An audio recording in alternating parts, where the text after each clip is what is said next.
Hello everyone and welcome back to my opinion. And in this video I'll be previewing the final game of this World Cup between India and Australia taking place in Ahmedabad. Starting off with India, a fantastic win for them in the previous game where they've won 10 games in this campaign thus far, bulldozed their opponents in every one of those games and been feeling supremely confident going into this game. Their 11 won't change according to me. They've fielded the same 11 in a few games in a row now and they've become an even better side since Mohammad Shami came into the side. There's only one change that I know they won't make, but I think they could make, and I'll get to that in a bit. On the previous game, the moment I saw that Rohit Sharma had won the toss and chose to bat first, I envisioned India playing the final, and you saw what happened. The only thing they had to do was nullify the one threat that New Zealand had with a bull, and that was Trent Boult. And since New Zealand were bowling first, the threat that Trent Boult possessed wasn't going to be as much as if they were bowling under lights. You saw Rohit Sharma, the way he attacked Trent Boult and in my view missed out on his 8th century of his campaign, which was ridiculous. And the moment India got to 84 for 1 and 10 overs, the game was done there, as after that you didn't think Trent Boult would have too much of an effect on the game. He went for 86 runs and 10 overs, all in all, picking up a wicket towards the end of the innings, and that was the game there. And that was the game done then and there. And India were tested in another way in this game where they've only been tested I think once or twice before that, and that was on their death bowling, where I'd said before, even when Hardik Pandya was available, you've got Siraj, Bumrah, Hardik Pandya, in this case Siraj, Bumrah, Shami, where apart from Bumrah there isn't that frontline death bowling option, where Shami's been the best fast bowler in the world in the last couple of years according to me, but is he an outright death bowler? No, he isn't. Mohammad Siraj isn't so great at the death, even though he's improved at the death of late, but you saw even in this game he went for runs. And so I thought if India were to be tested on that point, if the opposition got through the other 40 overs, how would they go? They were tested against Afghanistan slightly, but Afghanistan couldn't capitalize as much because a wicket fell at the wrong time. I think Kuldeep Yadav dismissed Hashmatullah Shahidi then. And against New Zealand, Mohammad Shami picking up a 5-4 in the group game and then a 7-4 here. So when Mohammad Siraj went for runs, and I thought expectedly so, considering after the new ball on a surface like this, you thought, how would he go? And you expected he went for 70 on in 9 overs. But Mohammad Shami with a 7-4, Bumrah wasn't at his best, especially with the new ball in this game, but he recovered well. And you saw even in that test, India have passed. And it's a case where whatever test has been thrown at them, whether they've been 2 for 3 in the first game they played, even if they were 24 for 4, they would have still won that game. They then beat Afghanistan, even though Afghanistan played well in that game in the second game. After Pakistan 155 for 2, India stormed back into that game and won that game, brushed aside Bangladesh, and then against New Zealand, when they were 180 odd for 5, Kohli and Jadeja masterfully stayed the chase home. Against England, batted first in tough conditions, posted a score and bulldozed the opposition. And you saw in this game where even when the partnership between Kane Middleton and Darryl Mitchell was going so well, after the wicket was lost from New Zealand point of view, you thought that was a game done then and there. So India have responded to every kind of test, and I think they'll be going to this game with supreme confidence.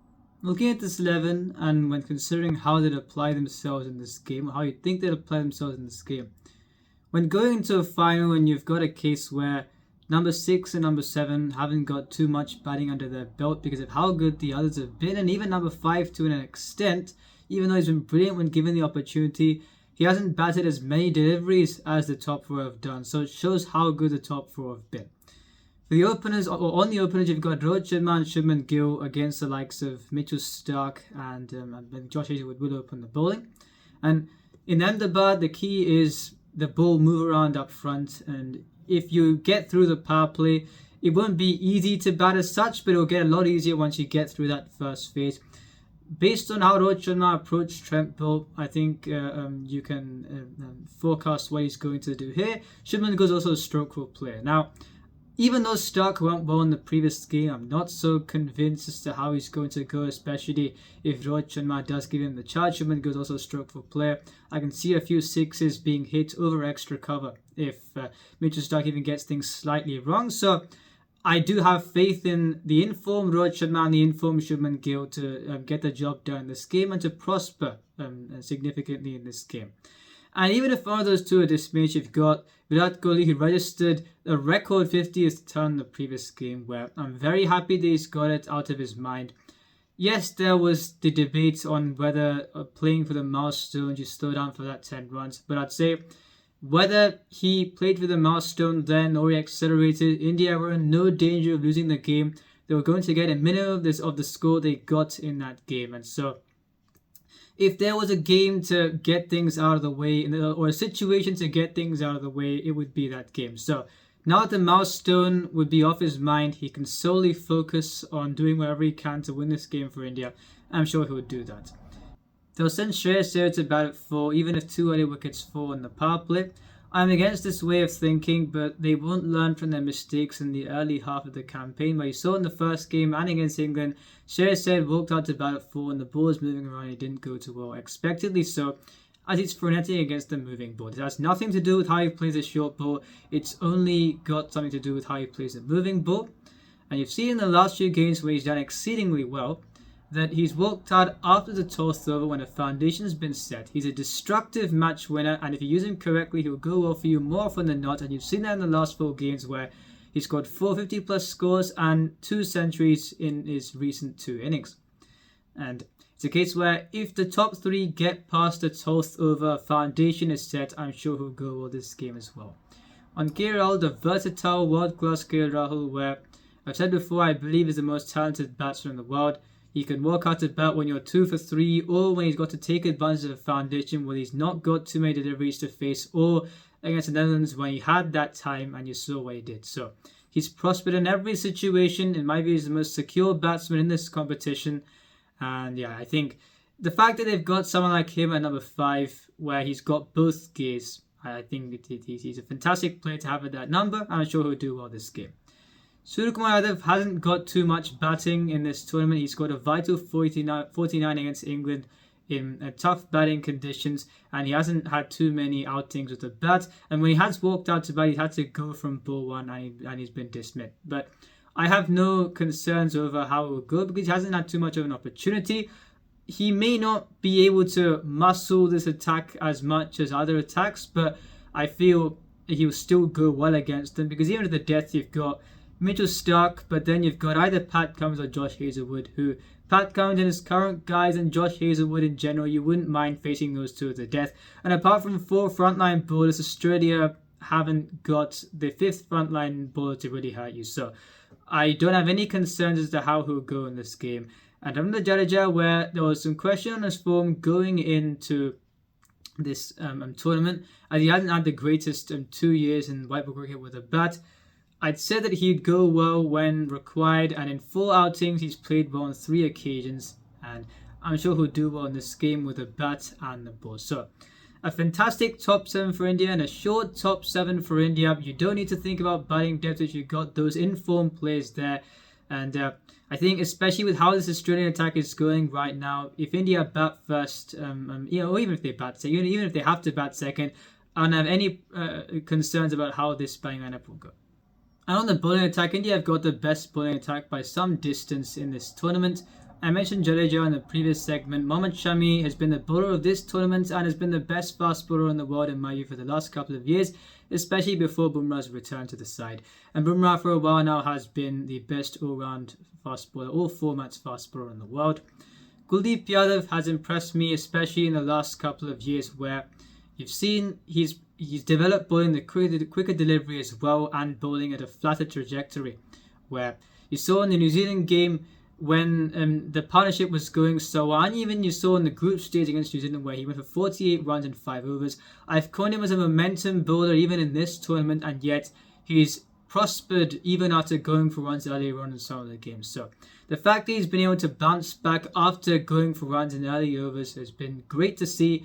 He's been varying his pace, his trajectory brilliantly, and you saw even in the previous game where after the 21 over bowled by Mohammad Siraj, he bowled a 2-run over, and that was why I thought at that point, if the game wasn't over already, that was the over that sealed the game for India, as it was going to be tough for New Zealand to cross that hurdle from that point onwards. And there's only one change that I've got in mind. Now, Mohammad Siraj, apart from the Sri Lankan game, hasn't been at his best, and I'll repeat, in terms of his bowling, in terms of a cricketing criticism, I don't think the attributes that he possesses in terms of his cricketing attributes would be holding him back.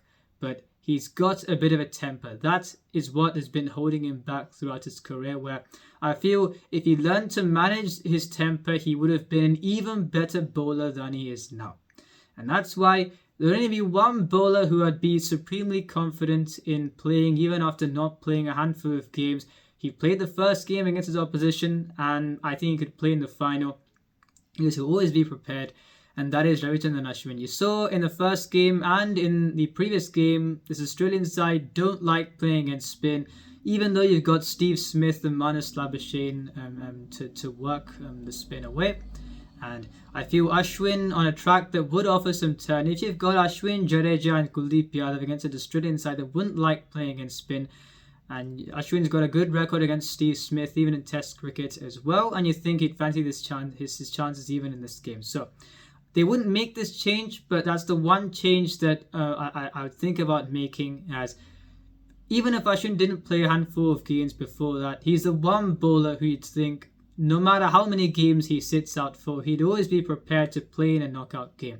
And that's why I would play him ahead of Mohammad Siraj, but let's see how they go. And whether India bat first or bowl first, preferably if Rohit Sharma wins the toss, he will certainly choose to bat first. But even if Australia win the toss and choose to bat first, India have got the batting goods and the bowling goods to win this game. And best of luck to them, but I think they do go into this game as favourites based on what we've seen. On Australia, they deservedly won the previous game, the second semi-final against South Africa. They had two bad games at the start of their campaign, but even if they had lost the third game against Sri Lanka and Lucknow, like I said in a previous video, I backed them to win 6 in a row to make the semis, as I consider the nature of the venues that they'd be playing on after that. They won the third game against Sri Lanka and haven't looked back since, and deserve to be in the finals. And in the previous game, they had South Africa 24 for 4 in 2 overs, and that was where they won the game. Having said that, they let them get off the hook and let them get a 212. It could have been more had David Miller's attempt carried for 6, the second 6 that he attempted in the over that he was dismissed. And after being 60 without loss in 6 overs, they deserved to win the game even then, but I thought they managed the chase very ordinarily after that point in time.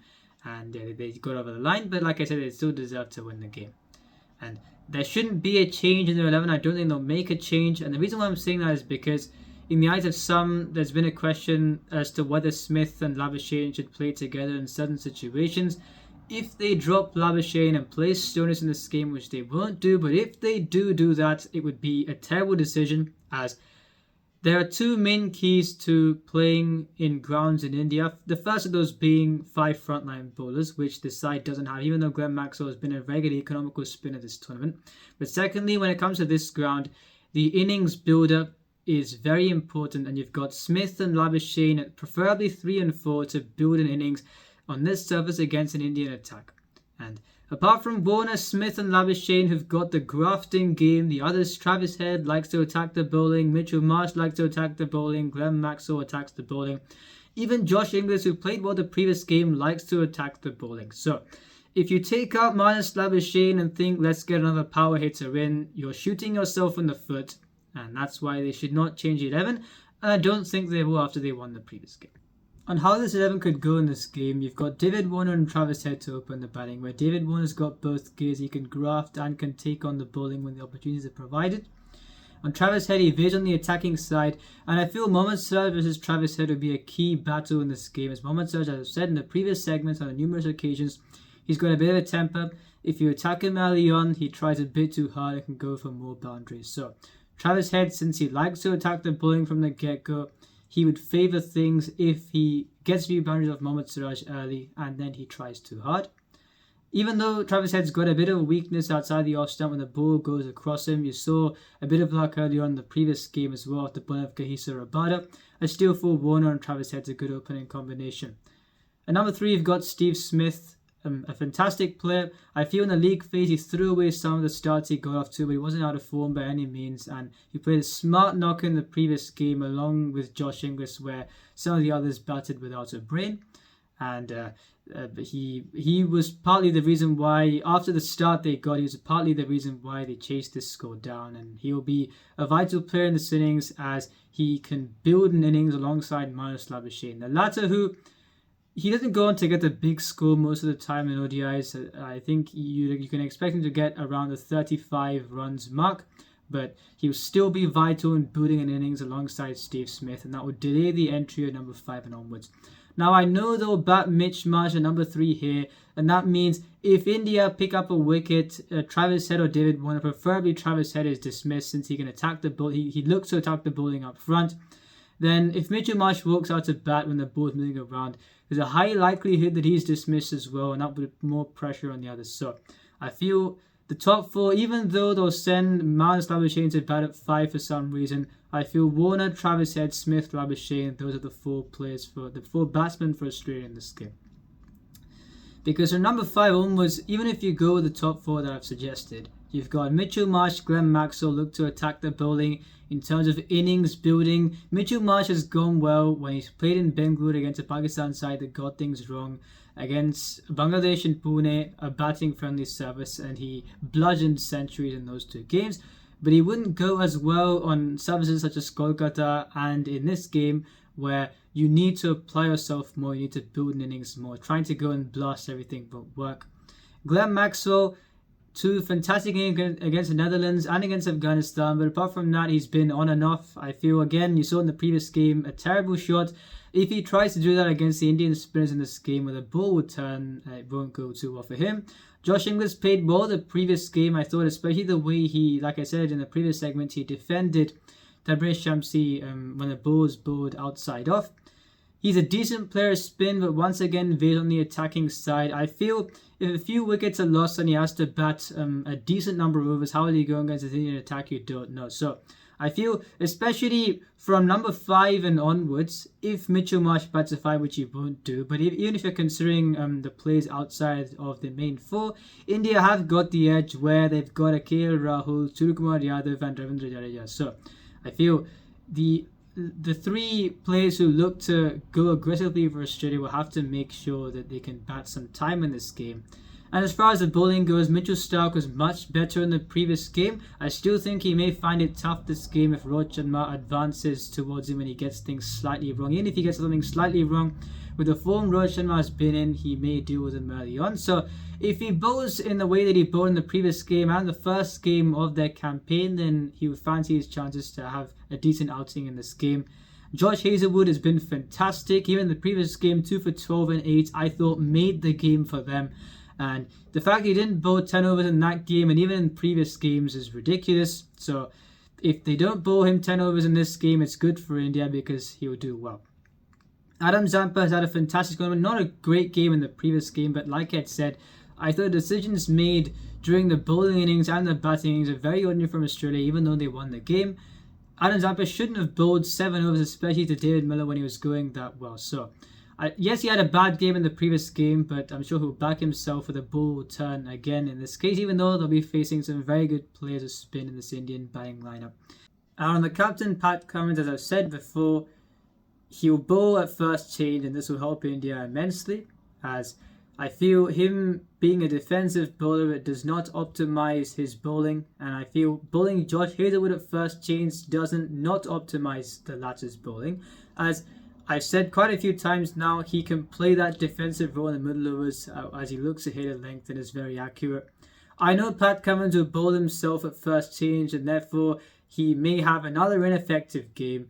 And you saw even in the previous game, not only did he not bowl Josh Hazlewood's last 2 overs, but yes, 351 and 9.4, it looks like a good performance. Those 3 wickets were George Coetzee when the ball hit his arm, David Miller when the ball should have gone for 6, and Kahisa Rabadi when he's looking for runs. So really, this could have been none for 70 odd in 9, and if he wanted to bowl the last over of the innings after going for runs in his penultimate over, then it would have had to be himself or Josh Hazlewood who bowled at that last over. Josh Hazlewood does not go well at the death, and South Africa may have got a 240 odd. They probably would have got a 240 odd if David Miller's attempt went for 6, and the game could have gone differently. So after getting them 24 for 4 early on, I thought the management of the bowling innings from Pat Cummins is very ordinary, and the batsmen didn't go as well in the batting innings either, even though they got over the line. So I feel the way he uses himself will be vital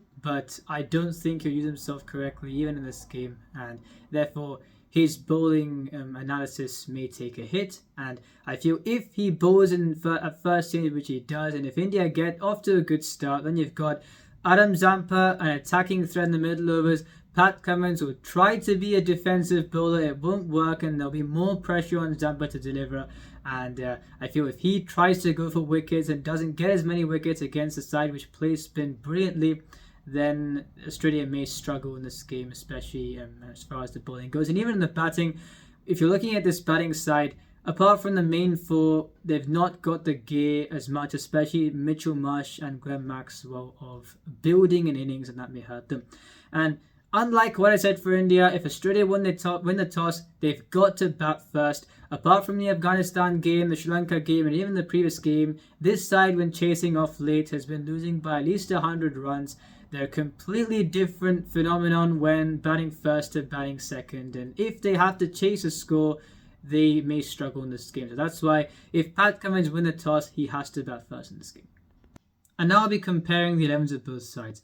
Regarding the top four, for India, you've got Rohit Sharma, Shubman Gill, Virat Kohli and Shreyas Iyer. At this venue, the ball will move around for the first 10 overs and especially under lights in the second innings.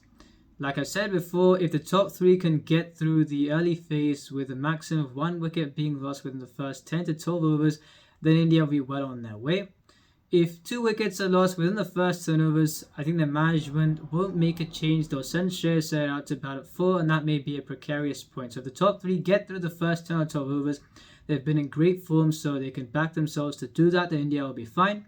And I feel they'll be helped with the fact that Australia will go the same bowling combinations where Josh Hazlewood will get some seam movement up front, Mitchell Starc will get some swing up front and look to blast oppositions out.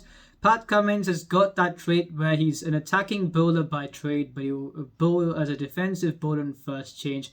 And therefore, if Rohit Sharma attacks Mitchell Starc, which he will do, and Shubman Gill, if they attack Mitchell Starc, which they will look to do, if they can make sure Josh Hazlewood doesn't take more than 1 wicket, if India don't lose more than 1 wicket in the first 10, they'll be well set to going well with the bat in this game.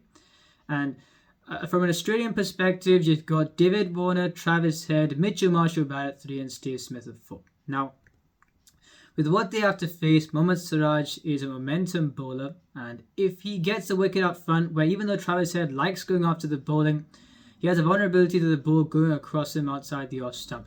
If Mohammad Siraj or any one of the seamers gets a wicket early on, and you've got a few overs to go in the power play, you send Mitchell Marsh out to bat at 3, there's a high likelihood that Australia could lose 2 wickets early on because they would wrongly send Mitchell Marsh out to bat at 3, especially on a surface like this.